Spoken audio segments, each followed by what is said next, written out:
Hello guys, आपका बहुत बहुत स्वागत है हमारे यूट्यूब चैनल पर। आज की वीडियो में हम लोग बात करने वाले हैं internal architecture of 8086 micro processor के बारे में। AKTU 2014-15 में ये क्वेश्चन पूछा गया था, 18-19 में भी पूछा गया था, एक बार 7 मार्क्स में और एक बार 10 मार्क्स में पूछा गया था। ठीक है, क्वेश्चन इंपॉर्टेंट है इसलिए मैंने वीडियो बनाई है। क्वेश्चन एग्जाम में आ सकता है तो अच्छे से समझना क्या है। इसी वीडियो में हम लोग डिस्कस करेंगे कि रजिस्टर ऑर्गेनाइजेशंस कौन कौन सी होती हैं 8086 माइक्रो प्रोसेसर के अंदर, और फ्लैग रजिस्टर्स का क्या रोल होता है 8086 माइक्रो प्रोसेसर के अंदर। तो सबसे पहले अगर बात करें इंटरनल आर्किटेक्चर के बारे में, तो मैं आपको एक डायग्राम दिखा रहा हूँ, आप लोग ध्यान से देखिएगा डायग्राम। ये रहा डायग्राम। ठीक है, तो सबसे पहले डायग्राम देखते हैं। ये जो आपको अपर ब्लॉक दिख रहा है, ये हमारा BIU है, यानी कि बस इंटरफेस यूनिट है। ठीक है, बस इंटरफेस यूनिट क्या करती है, ये जो है हमारे आउटसाइड से सारे ही डेटा का कनेक्शन इसके पास होता है और ये डेटा को फेच करने का काम करती है। इसके बाद ये हमारी नीचे जो है ये EU है। कंट्रोल सिस्टम हमारा EU के अंडर आता है। EU यानी कि एग्जीक्यूशन यूनिट। एग्जीक्यूशन यूनिट का काम क्या होता है, इंस्ट्रक्शन को लोड कराना, डिकोड कराना और एग्जीक्यूट कराना। ठीक है, अब इसमें हमारा BIU में क्या क्या होता है, कंट्रोल बस होती है जो कि मेमोरी इंटरफेस से कनेक्टेड होती है। मेमोरी इंटरफेस एक तरीके से आउटसाइड ऑफ दिस वर्ल्ड की बात है, इस वर्ल्ड के आउटसाइड होता है हमारा मेमोरी इंटरफेस। ठीक है, ये हमारा एड्रेस समर है। ये हमारे सेगमेंट रजिस्टर्स हैं, ES, CS, SS और DS। IP हमारा इंडेक्स पॉइंटर रजिस्टर होता है। ठीक है, ये हमारी इंस्ट्रक्शन क्यू है, यहाँ पे इंस्ट्रक्शंस को लोड किया जाता है। ये हमारा कंट्रोल सिस्टम है, यहाँ पे सारी कंट्रोल सर्किटरी होती है। ये एड्रेस बस है, ये ALU है, यहाँ पे सारे ऑपरेशंस परफॉर्म होते हैं। ऑपरेंड और फ्लैग रजिस्टर्स यहाँ पे कनेक्टेड हैं। और ये हमारे जनरल पर्पस रजिस्टर हैं, AX, BX, CX और DX। AH यानी कि A जब हाई होगा और AL यानी कि A जब लो होगा। ठीक है, पॉइंटर रजिस्टर्स हैं हमारे SP और BP, स्टैक पॉइंटर और बेस पॉइंटर। इंडेक्स रजिस्टर है SI और DI। स्टैक इंडेक्स और D से हमारा है डेस्टिनेशन इंडेक्स, और ये है source index. Okay, source index और डेस्टिनेशन इंडेक्स। अब ये तो हमारा है इंटरनल आर्किटेक्चर 8086 माइक्रो प्रोसेसर का। ठीक है, एग्जाम में हो सकता है आपसे पूछ ले कि draw the block diagram of 8086 micro processor, या फिर इंटरनल आर्किटेक्चर, या फिर पाइपलाइनिंग आर्किटेक्चर। तो तीनों में यही चीज आपको बतानी है जो हमारा इंटरनल आर्किटेक्चर है। ठीक है, कंफ्यूज नहीं होना कि पाइपलाइनिंग आर्किटेक्चर लिखा है तो कुछ और डायग्राम होगा। यही सेम चीज है, इसको अलग अलग नाम से भी पूछा जाता है एग्जाम में, तो इस चीज को आपको याद रखना है। इसके बाद अब अगर हम लोग बात करें एक्सप्लेनेशन की, तो ठीक है, तो बेसिकली दो फंक्शनल यूनिट्स होती हैं हमारी 8086 माइक्रो प्रोसेसर में। पहली होती है हमारी बस इंटरफेस यूनिट। ये क्या करती है, इंटरफेस टू आउटसाइड वर्ल्ड। ये आउटसाइड वर्ल्ड के साथ इंटरफेस होता है। That is responsible for performing external बस ऑपरेशन। जितने भी एक्सटर्नल बस ऑपरेशन होते हैं उन सबको परफॉर्म करने के लिए कौन जिम्मेदार होता है, बस इंटरफेस यूनिट। ठीक है, और कौन कौन से ऑपरेशन BIU में होते हैं, सबसे पहला send address of the memory और इनपुट आउटपुट।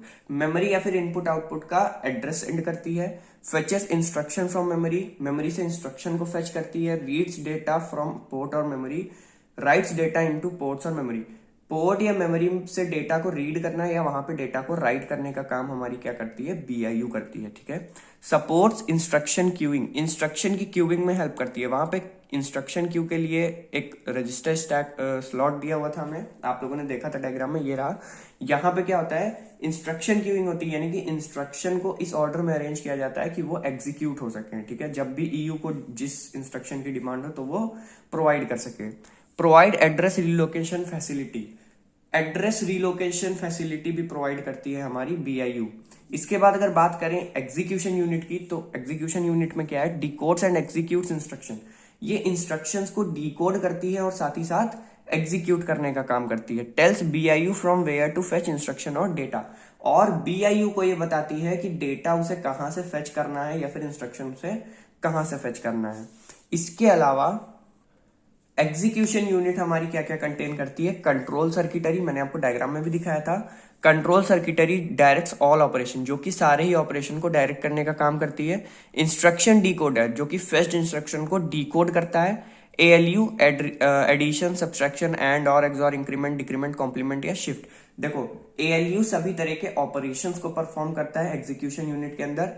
रजिस्टर ऑर्गेनाइजेशन अब ये रजिस्टर ऑर्गेनाइजेशन कंप्लीट 8086 की नहीं है, सिर्फ एग्जीक्यूशन यूनिट में जो रजिस्टर ऑर्गेनाइजेशन है उसकी बात यहाँ पे की गई है। सबसे पहले हमारे फ्लैग रजिस्टर्स आते हैं, जनरल पर्पस रजिस्टर्स आते हैं और पॉइंटर और इंडेक्स रजिस्टर्स होते हैं। ठीक है, जब बात करेंगे बीआईयू की तो वहां पे रजिस्टर ऑर्गेनाइजेशन में हमारे पास सेगमेंट रजिस्टर्स थे। ठीक है, तो सबसे पहले अगर बात करें कि सेगमेंट रजिस्टर्स क्या होते हैं, अब पहला पार्ट हम लोग का तो हो गया है जिसमें हम लोगों ने इंटरनल आर्किटेक्चर डिस्कस कर लिया है। अब हम लोग बात करेंगे रजिस्टर ऑर्गेनाइजेशन की, तो जिसमें हमारा सबसे पहले आएगा सेगमेंट रजिस्टर्स। ठीक है, क्योंकि सेगमेंट रजिस्टर्स बीआईयू में यूज होता है। सेगमेंट रजिस्टर सीएस यानी कि कोड सेगमेंट रजिस्टर, ये क्या करते हैं, these are use to address a memory location in code segment of memory. किसी भी मेमोरी के कोड सेगमेंट में मेमोरी लोकेशन को एड्रेस करने का काम हमारे कोड सेगमेंट करते हैं। DS data segment points the data resided into the memory. Memory में जो भी डेटा रिसाइड कर रहा है उसको पॉइंट करने का काम हमारा डेटा सेगमेंट करता है। इसके बाद आता है ईएस यानी कि एक्स्ट्रा सेगमेंट रजिस्टर।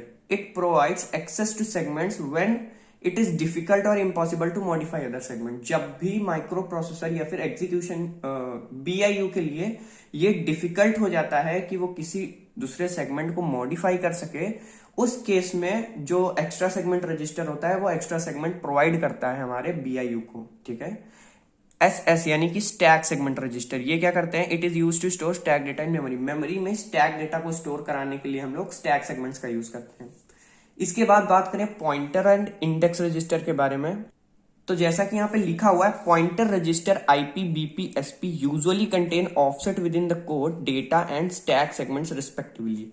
मतलब क्या है कि जो हमारे पॉइंटर रजिस्टर होते हैं, आईपी यानी इंडेक्स पॉइंटर, बेस पॉइंटर और स्टैक पॉइंटर रजिस्टर, ये जो है वो ऑफसेट्स कंटेन करते हैं। अगर आईपी की बात करें तो वो कोड ऑफसेट कंटेन करेगा, बीपी की बात करें तो वो डेटा ऑफसेट कंटेन करेगा और एसपी की बात करें तो वो स्टैक सेगमेंट के ऑफसेट्स को कंटेन करता है। ठीक है, इसके बाद अगर बात की जाए सेकंड पॉइंट की, तो index register are used as general purpose register and for offset storage.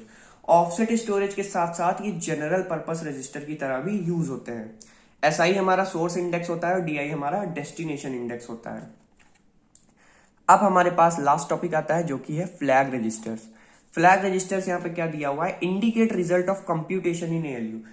Flag registers के बारे में हम लोगों ने 8085 माइक्रो प्रोसेसर के अंदर भी बात की थी, यहाँ पे भी बात करेंगे। दोनों में डिफरेंसेस हैं, वो डिफरेंसेस आपको मैं पढ़ाते पढ़ाते बता दूंगा कि क्या क्या डिफरेंसेस हैं। देखो, सबसे पहले एक चीज तो सेम है कि indicate result of computation in ALU, यानी कि रिजल्ट को इंडिकेट करने का काम करता है फ्लैग रजिस्टर, यहां भी करता है और वहां भी करता है।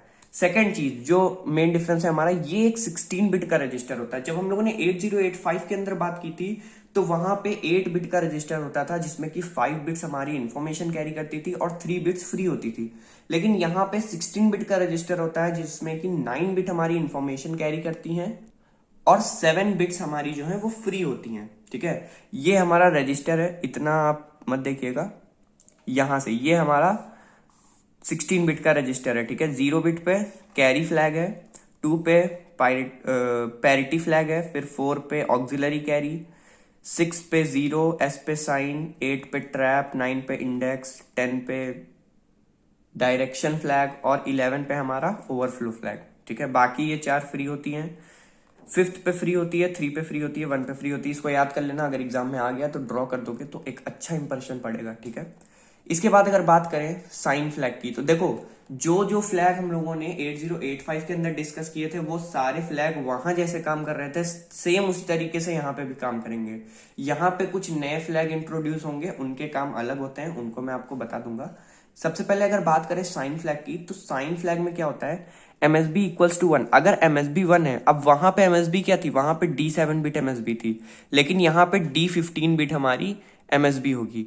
अगर एमएसबी की वैल्यू 1 आई, एमएसबी का मतलब होता है मोस्ट सिग्निफिकेंट बिट। ठीक है, एमएसबी की वैल्यू 1 आई तो हमारा साइन फ्लैग सेट हो जाएगा। 1 आने का मतलब है कि नेगेटिव नंबर है और जब 0 आएगा तो रीसेट रहेगा, तो उसका मतलब होता है कि ये पॉजिटिव नंबर है। ठीक है, साइन फ्लैग जैसे वहां काम कर रहा था सेम उसी तरीके से यहाँ भी काम करेगा।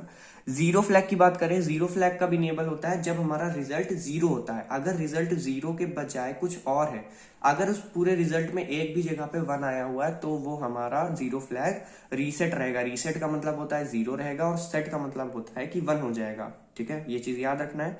पैरिटी फ्लैग की बात करें तो जब हमारे रिजल्ट में इवन नंबर ऑफ वंस आएंगे, ठीक है, वन जो है वो इवन में होंगे, तो हमारा पैरिटी फ्लैग सेट होगा, अदरवाइज पैरिटी फ्लैग रीसेट होगा। कैरी फ्लैग की बात की जाए तो carry out of MSB set. देखो, अगर एमएसबी यानी कि D15 बिट से कोई कैरी जनरेट होता है तो हमारा कैरी फ्लैग सेट होगा, अदरवाइज कैरी फ्लैग रीसेट रहेगा।